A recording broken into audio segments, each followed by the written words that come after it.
Hi friends, ಇವತ್ತಿನ video ಮೂಲಕ 40 ರಿಂದ 50 ಬೂಂದಿ ಲಡ್ಡುನ ಯಾವ ರೀತಿ ಮಾಡೋದು ಅಂತ ಅಂದ್ಬಿಟ್ಟು ತೋರಿಸ್ಕೊಡ್ತಾ ಇದ್ದೀನಿ. ಈ ಅಳತೆ ಪ್ರಕಾರ ಈ ವಿಧಾನದಲ್ಲಿ ಬೂಂದಿ ಲಡ್ಡುನ ಮಾಡಿ ನೋಡಿ, ತುಂಬ ಚೆನ್ನಾಗಿ ಬರುತ್ತೆ. ಫಸ್ಟ್ ಟೈಮ್ ಮಾಡಿದ್ರೂ ಸಹ ಪರ್ಫೆಕ್ಟ್ ಆಗಿ ಬೂಂದಿ ಲಡ್ಡುನ ಮಾಡ್ಕೋಬೋದು. ಸೊ ಹಾಗಾಗಿ ವಿಡಿಯೋನ ಎಲ್ಲೂ ಸ್ಕಿಪ್ ಮಾಡದೆ ಕೊನೆ ತನಕ ನೋಡಿ. ಇಷ್ಟ ಆದರೆ ಲೈಕ್ ಮಾಡಿ, ತಪ್ಪದೆ ಸಬ್ಸ್ಕ್ರೈಬ್ ಮಾಡಿ. ಸೊ ಬನ್ನಿ, ಇವಾಗ ಲೇಟ್ ಮಾಡ್ದಿರಾ ಈ ಬೂಂದಿ ಲಡ್ಡು ಯಾವ ರೀತಿ ಮಾಡೋದು ಅಂತ ಅಂದ್ಬಿಟ್ಟು ನೋಡೋಣ. ಬೂಂದಿ ಲಡ್ಡು ಮಾಡೋದಕ್ಕೆ ಮೊದಲು ಬೂಂದಿಗೋಸ್ಕರ ಈ ರೀತಿ ಪರ್ಫೆಕ್ಟ್ ಆಗಿ ಬ್ಯಾಟರ್ನ ರೆಡಿ ಮಾಡ್ಕೋಬೇಕು. ಬ್ಯಾಟರು ಅಷ್ಟೇ ತುಂಬ ಇಂಪಾರ್ಟೆಂಟ್ ಆಗಿರುತ್ತೆ.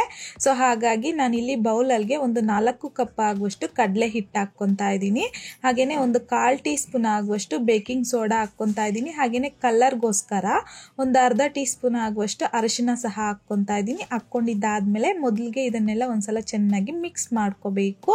ಒನ್ಸ್ ಮಿಕ್ಸ್ ಮಾಡ್ಕೊಂಡಿದ್ದಾದ್ಮೇಲೆ ಸ್ವಲ್ಪನೇ ನೀರನ್ನು ಹಾಕಿ ಮಿಕ್ಸ್ ಮಾಡ್ಕೋಬೇಕು. ಸೊ ಯಾವ ಕಪ್ಪಲ್ಲಿ ಕಡಲೆ ಹಿಟ್ಟು ತಗೊಂಡಿದ್ದೀನೋ ಅದೇ ಕಪ್ಪಲ್ಲಿ ನಾನಿಲ್ಲಿ ನೀರನ್ನು ಹಾಕ್ಕೊತಾ ಇದ್ದೀನಿ. ಮೊದಲಿಗೆ ನಾನಿಲ್ಲಿ 1-2 ಕಪ್ ಆಗುವಷ್ಟು ನೀರನ್ನು ಹಾಕಿ ಮೊದಲಿಗೆ ಚೆನ್ನಾಗಿ ಮಿಕ್ಸ್ ಮಾಡ್ಕೋಬೇಕು.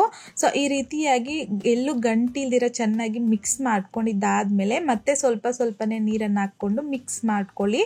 ಸೊ ಟೋಟಲ್ ಆಗಿ ನಾನಿಲ್ಲಿ ಒಂದು 3/4 ಕಪ್ ಆಗುವಷ್ಟು ನೀರನ್ನು ಯೂಸ್ ಮಾಡ್ಕೊಂಡಿದ್ದೀನಿ. ಈ ಬ್ಯಾಟರ್ ಕನ್ಸಿಸ್ಟೆನ್ಸಿಗೆ 4 ಕಪ್ ಕಡಲೆ ಹಿಟ್ಟಿಗೆ 3/4 ಕಪ್ ಆಗುವಷ್ಟು ನೀರು ಪರ್ಫೆಕ್ಟ್ ಆಗಿ ಸರಿ ಹೋಗುತ್ತೆ. ಸೊ ನೋಡಿ, ಈ ರೀತಿಯಾಗಿ ಸೌಟ್ ಮೇಲೆ ಚೆಕ್ ಮಾಡಿ ನೋಡಿದಾಗ ಈ ರೀತಿ ಒಂದು ಲೇಯರ್ ಆಗಿ ಕೂರಬೇಕು.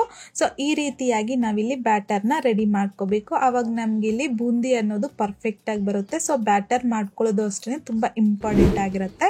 ಸೊ ಈ ರೀತಿಯಾಗಿ ಬ್ಯಾಟರ್ನ ರೆಡಿ ಮಾಡ್ಕೊಂಡಿದ್ದಾದ್ಮೇಲೆ ಪಕ್ಕಕ್ಕೆ ಇಟ್ಕೊಂಡು ಬೂಂದಿ ಮಾಡೋದಕ್ಕೆ ಅಂತಂದ್ಬಿಟ್ಟು ನಾನು ಈ ರೀತಿ ಸೌಟ್ ತಗೊಂಡಿದ್ದೀನಿ. ಇನ್ ಕೇಸ್ ನಿಮ್ಮ ಹತ್ರ ಬೂಂದಿ ಸೌಟ್ ಇದ್ರೆ ಅದರಲ್ಲೇ ಮಾಡ್ಕೋಬಹುದು.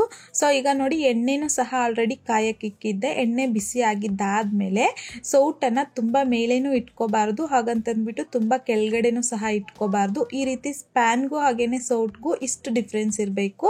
ಸೊ ಈ ರೀತಿಯಾಗಿ ಸೌಟನ್ನು ಇಟ್ಕೋಬೇಕು. ನೋಡಿ, ಒಂದ್ಸಲ ನಾವು ಬ್ಯಾಟರ್ ರೆಡಿ ಮಾಡಿ ಇಟ್ಕೊಂಡಿದ್ರಲ್ವ, ಅದನ್ನು ಹಾಕೋವಾಗ ಒಂದ್ಸಲ ಮಿಕ್ಸ್ ಮಾಡಿಕೊಂಡು ಸೌಟ್ ಮೇಲೆ ಒಂದು ಸೌಟ್ ಆಗುವಷ್ಟು ಹಾಕ್ಕೊಂಡ್ರೆ ಸಾಕು. ಜಾಸ್ತಿನೂ ಸಹ ಹಾಕ್ಕೋಬಾರ್ದು. ಹಾಕ್ಕೊಂಡಿದ್ದಾದ್ಮೇಲೆ ಲೈಟಾಗಿ ಈ ರೀತಿ ಸೌಟನ್ನು ಟ್ಯಾಪ್ ಮಾಡ್ಕೋಬೇಕು.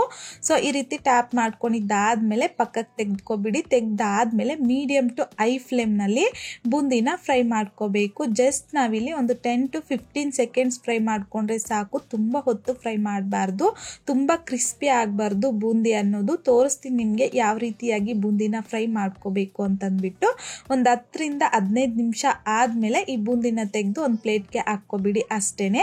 ಸೊ ಹುಲ್ದಿ ಮತ್ತೆ ನೆಕ್ಸ್ಟ್ ಬ್ಯಾಚ್ ನಾವಿಲ್ಲಿ ಬೂಂದಿನ ಹಾಕ್ಕೋಬೇಕಾದ್ರೆ ಸೌಟನ್ನು ನೀಟಾಗಿ ವಾಶ್ ಮಾಡಿಕೊಂಡು ಬಟ್ಟೆಯಲ್ಲಿ ಒರೆಸ್ಬಿಟ್ಟು ಆಮೇಲೆ ಒಂದು ಸೌಟ್ ಆಗುವಷ್ಟು ಬೂಂದಿನ ಹಾಕ್ಕೊಂಡು ಈ ರೀತಿ ಲೈಟಾಗಿ ಟ್ಯಾಪ್ ಮಾಡ್ಕೋಬೇಕು. ಟ್ಯಾಪ್ ಮಾಡ್ಕೊಂಡಿದ್ದಾದ್ಮೇಲೆ ಒಂದು 10 ರಿಂದ 15 ನಿಮಿಷ ಆದಮೇಲೆ ಬೂಂದಿ ಅನ್ನೋದು ಫ್ರೈ ಆಗಿಬಿಡುತ್ತೆ ಬೂಂದಿ ಲಡ್ಡುಗೆ. ಸೊ ತುಂಬ ಕ್ರಿಸ್ಪಿ ಆಗೋವರೆಗೂ ಬಿಡಬಾರ್ದು.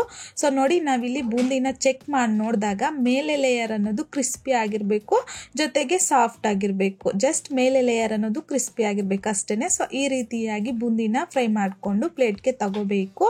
ಜೊತೆಗೆ ನಾವಿಲ್ಲಿ ಬೂಂದಿ ಫ್ರೈ ಮಾಡೋವಾಗ ಮಧ್ಯದಲ್ಲಿ ಈ ರೀತಿಯಾಗಿ ಚಿಕ್ಕದು ಬೂಂದಿ ಅನ್ನೋದು ಎಣ್ಣೆಲಿ ಹಾಗೆ ಎದ್ಬಿಡುತ್ತಲ್ವಾ, ಸೊ ಅದನ್ನು ತೆಗ್ದಾಕೊಂತಾ ಇರ್ಬಿಡಿ, ಹಾಗೆ ಬಿಡಬಾರ್ದು ಇದನ್ನು. ಸೊ ಎಲ್ಲ ಹಿಟ್ಟನ್ನು ಸಹ ಸೇಮ್ ಇದೇ ರೀತಿನೇ ಮೀಡಿಯಮ್ ಟು ಹೈ ಫ್ಲೇಮ್ನಲ್ಲಿ ಫ್ರೈ ಮಾಡಿಕೊಂಡು ಒಂದು 10 ರಿಂದ 15 ನಿಮಿಷ ಒಳಗಡೆ ಆದರೆ ಸಾಕು, ಬೂಂದಿ ಫ್ರೈ ಆಗಿಬಿಡುತ್ತೆ. ಸೊ ಎಲ್ಲ ಬೂಂದಿನ ಸಹ ನಾನಿಲ್ಲಿ ಫ್ರೈ ಮಾಡ್ಕೊಂಡು ಪ್ಲೇಟ್ಗೆ ತಗೊಂಡಿದ್ದೀನಿ. ನೋಡಿ, ಗುಂಡು ಆಗಿ ಎಷ್ಟೊಂದು ಪರ್ಫೆಕ್ಟಾಗಿ ನಮಗಿಲ್ಲಿ ಬೂಂದಿ ಅನ್ನೋದು ರೆಡಿ ಆಗಿದೆಯೋ ಅಂತಂದ್ಬಿಟ್ಟು. ಇನ್ ಕೇಸ್ ನಿಮ್ಮ ಹತ್ರ ಬೂಂದಿ ಸೌಟ್ ಇಲ್ಲದೆ ಹೋದರೆ ಈ ರೀತಿ ಮನೆಯಲ್ಲಿರುವಂಥ ಸೌಟಿಂದನೇ ಈ ರೀತಿ ಬೂಂದಿನ ರೆಡಿ ಮಾಡ್ಕೊಳ್ಳಿ. ಬೂಂದಿನ ರೆಡಿ ಮಾಡ್ಕೊಂಡಿದ್ದಾದ್ಮೇಲೆ ಪಾಕಗೋಸ್ಕರ ನಾನಿಲ್ಲಿ ಪಾತ್ರೆಗೆ ಯಾವ ಕಪ್ಪಲ್ಲಿ ಕಡಲೆ ಹಿಟ್ಟು ತಗೊಂಡಿದ್ದೀನೋ ಅದೇ ಕಪ್ಪಲ್ಲಿ 4 ಕಪ್ ಕಡಲೆ ಹಿಟ್ಟಿಗೆ 4 ಕಪ್ ಆಗುವಷ್ಟು ಸಕ್ಕರೆ ಹಾಕ್ಕೊತಾ ಇದ್ದೀನಿ. ಇನ್ ಕೇಸ್ ನೀವು 1 ಕಪ್ ಕಡಲೆ ಹಿಟ್ಟು ತಗೊಂಡ್ರೆ 1 ಕಪ್ ಆಗುವಷ್ಟು ಸಕ್ಕರೆ ಹಾಕ್ಕೋಬೇಕು. ಆ ರೀತಿಯಾಗಿ 4 ಕಪ್ ಕಡಲೆ ಹಿಟ್ಟಿಗೆ 4 ಕಪ್ ಆಗುವಷ್ಟು ಸಕ್ಕರೆ, ಅದೇ ಕಪ್ಪಲ್ಲಿ 2 ಕಪ್ ಆಗುವಷ್ಟು ನೀರನ್ನು ಹಾಕ್ಕೊಂಡಿದ್ದೀನಿ. ಹಾಕ್ಕೊಂಡಿದ್ದಾದ್ಮೇಲೆ ಸ್ಟವ್ ಮೇಲೆ ಇಟ್ಕೊಂಡು ಈ ರೀತಿ ಮಿಕ್ಸ್ ಮಾಡ್ಕೊತ ಮೀಡಿಯಮ್ ಟು ಹೈ ಫ್ಲೇಮ್ನಲ್ಲಿ ಸಕ್ಕರೆ ಪೂರ್ತಿಯಾಗಿ ಕರಗಿಸ್ಕೋಬೇಕು. ಒನ್ಸ್ ಈ ರೀತಿ ಸಕ್ಕರೆ ಕರಗಿದ್ದಾದ್ಮೇಲೆ ಮೀಡಿಯಂ ಫ್ಲೇಮ್ಗೆ ಟರ್ನ್ ಮಾಡಿಕೊಂಡು ಒಂದು 10ರಿಂದ 15 ನಿಮಿಷ ಈ ಪಾಕನ ಚೆನ್ನಾಗಿ ಕುದಿಸ್ಕೋಬೇಕು. ಮಧ್ಯದಲ್ಲಿ ಸಕ್ಕರೆ ಪಾಕ ಗಟ್ಟಿ ಆಗಿದ್ದಾದ್ಮೇಲೆ ಪಾಕನ ಚೆಕ್ ಮಾಡ್ಕೊತಾ ಇರಿ. ಸೊ ನೋಡಿ, ಪಾಕ ಚೆಕ್ ಮಾಡಿ ನೋಡಿದಾಗ ಈ ರೀತಿ ಒಂದೇಳೆ ಪಾಕ ಬರಬೇಕು. ಸೊ ಈ ರೀತಿ ಪಾಕ ಬಂದಿದ್ದಾದ್ಮೇಲೆ 1 ಟೀ ಸ್ಪೂನ್ ಆಗುವಷ್ಟು ಏಲಕ್ಕಿ ಪುಡಿನ ಹಾಕ್ಕೊಂಡು ಚೆನ್ನಾಗಿ ಮಿಕ್ಸ್ ಮಾಡ್ಕೋಬೇಕು. ಈ ರೀತಿಯಾಗಿ ಮಿಕ್ಸ್ ಮಾಡ್ಕೊಂಡಿದ್ದಾದ್ಮೇಲೆ 1-2 ನಿಮಿಷ ಫ್ಲೇಮ್ನ ಆಫ್ ಮಾಡ್ಕೊಂಬಿಡಿ. ಅಷ್ಟೇ. ಆಫ್ ಮಾಡ್ಕೊಂಡಿದ್ದ ತಕ್ಷಣ ನಾವಿಲ್ಲಿ ಬೂಂದಿನ ಮೊದಲಿಗೆ ರೆಡಿ ಮಾಡಿ ಇಟ್ಕೊಂಡಿದ್ರಲ್ವ, ಸೊ ಆ ಬೂಂದಿನ ಹಾಕ್ಕೊತಾ ಇದ್ದೀನಿ. ಈ ರೀತಿ ಬೂಂದಿ ಎಲ್ಲ ಹಾಕಿದ್ದಾದ್ಮೇಲೆ ಇದನ್ನ ಚೆನ್ನಾಗಿ ಮಿಕ್ಸ್ ಮಾಡ್ಕೋಬೇಕು. ಒನ್ಸ್ ಎಲ್ಲ ಚೆನ್ನಾಗಿ ಮಿಕ್ಸ್ ಮಾಡ್ಕೊಂಡಿದ್ದಾದ್ಮೇಲೆ ಇದನ್ನ ಒಂದು 30ರಿಂದ 40 ನಿಮಿಷ ಹಾಗೆ ಬಿಟ್ಬಿಡಿ. ಯಾಕೆ ಅಂತಂದ್ರೆ ಈ ಪಾಕ ಅನ್ನೋದು ಬೂಂದಿ ಚೆನ್ನಾಗಿ ಅಬ್ಸರ್ವ್ ಮಾಡ್ಕೋಬೇಕು. ಸೊ ಹಾಗಾಗಿ ಇಲ್ಲಾಂದ್ರೆ 1 ಗಂಟೆ ಬಿಟ್ಟರು ಪರವಾಗಿಲ್ಲ, ಇನ್ನೂ ಬೆಟರು. ಸಕ್ಕರೆ ಪಾಕ ಅನ್ನೋದು ಬೂಂದಿ ಚೆನ್ನಾಗಿ ಅಬ್ಸರ್ವ್ ಮಾಡ್ಕೊಳುತ್ತೆ. ಸೊ ಒಂದು 40 ನಿಮಿಷ ಆದಮೇಲೆ ನಾನಿಲ್ಲಿ ಮಿಕ್ಸ್ ಮಾಡ್ಕೊತಾ ಇದ್ದೀನಿ. ಒನ್ಸ್ ಈ ರೀತಿ ಮಿಕ್ಸ್ ಮಾಡ್ಕೊಂಡಿದ್ದಾದ್ಮೇಲೆ ಇದರಲ್ಲಿ 1ರಿಂದ 1.5 ಕಪ್ ಆಗುವಷ್ಟು ಬೂಂದಿನ ನಾನಿಲ್ಲಿ ಮಿಕ್ಸಿ ಜಾರಲ್ಗೆ ತಗೊತಾ ಇದ್ದೀನಿ. ಯಾಕೆ ಅಂತಂದ್ರೆ ಇದನ್ನ ಗ್ರೈಂಡ್ ಮಾಡ್ಕೋಬೇಕು ಸ್ಮೂತ್ ಆಗಿ. ಸೊ ಇದನ್ನ ಈ ರೀತಿ ಗ್ರೈಂಡ್ ಮಾಡಿಕೊಂಡು ಬೂಂದಿ ಲಡ್ಡು ಮಾಡೋದ್ರಿಂದ ಬೂಂದಿ ಟೆಕ್ಸ್ಚರ್ ಅನ್ನೋದು ತುಂಬ ಸಾಫ್ಟ್ ಆಗಿರುತ್ತೆ, ತಿನ್ಲಿಕ್ಕೂ ಅಷ್ಟೇ ತುಂಬ ಚೆನ್ನಾಗಿರುತ್ತೆ. ಸೊ ಹಾಗಾಗಿ ಈ ರೀತಿ ಗ್ರೈಂಡ್ ಮಾಡ್ಕೊಂಡು ಸ್ವಲ್ಪ ಹಾಕ್ಕೋಬೇಕು. ಹಾಕ್ಕೊಂಡಿದ್ದಾದ್ಮೇಲೆ ಇದರಲ್ಲಿಗೆ 1 ಟೇಬಲ್ ಸ್ಪೂನ್ ಆಗುವಷ್ಟು ತುಪ್ಪ, 2 ಟೇಬಲ್ ಸ್ಪೂನ್ ಆಗುವಷ್ಟು ಗೋಡಂಬಿ, 2 ಟೇಬಲ್ ಸ್ಪೂನ್ ಆಗುವಷ್ಟು ದ್ರಾಕ್ಷಿನ ಹಾಕ್ಕೊಂಡು ಲೋ ಫ್ಲೇಮ್ನಲ್ಲಿ ಈ ರೀತಿ ಗೋಲ್ಡನ್ ಕಲರ್ ಬರೋವರೆಗೂ ಫ್ರೈ ಮಾಡಿ ಹಾಕ್ಕೊತಾ ಇದ್ದೀನಿ. ಹಾಗೆಯೇ 1 ಟೇಬಲ್ ಸ್ಪೂನ್ ಆಗುವಷ್ಟು ವಾಟರ್ ಮೆಲನ್ ಸೀಡ್ಸ್ ಹಾಕ್ಕೊತಾ ಇದ್ದೀನಿ. ಇದ್ರೆ ಹಾಕ್ಕೋಬೋದು, ಇಲ್ಲ ಅಂದ್ರೂ ಸಹ ನಡೆಯುತ್ತೆ. ಹಾಕ್ಕೊಂಡಿದ್ದಾದ್ಮೇಲೆ ಚೆನ್ನಾಗಿ ಎಲ್ಲ ಮಿಕ್ಸ್ ಮಾಡ್ಕೋಬೇಕು.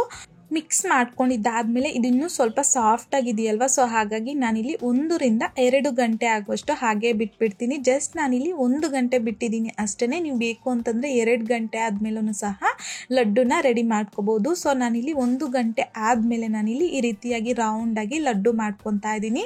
ಸೊ ನಾನಿಲ್ಲಿ ಸ್ವಲ್ಪ ದೊಡ್ಡದು ಅಲ್ಲ ಚಿಕ್ಕದು ಅಲ್ಲ, ಈ ರೀತಿ ಸ್ವಲ್ಪ ಮೀಡಿಯಮ್ ಸೈಜಲ್ಲಿ ಲಡ್ಡು ಮಾಡ್ಕೊತಾ ಇದ್ದೀನಿ. ಈ ಸೈಜಲ್ಲಿ ಮಾಡಿಕೊಂಡ್ರೆ ನಿಮಗಿಲ್ಲಿ ಲಡ್ಡು ಅನ್ನೋದು 50 ಲಡ್ಡು ಆಗೋಷ್ಟು ಬರುತ್ತೆ ನಿಮ್ಗೆ ಈ ಸೈಜಲ್ಲಿ ಲಡ್ಡು ಮಾಡಿಕೊಂಡ್ರೆ.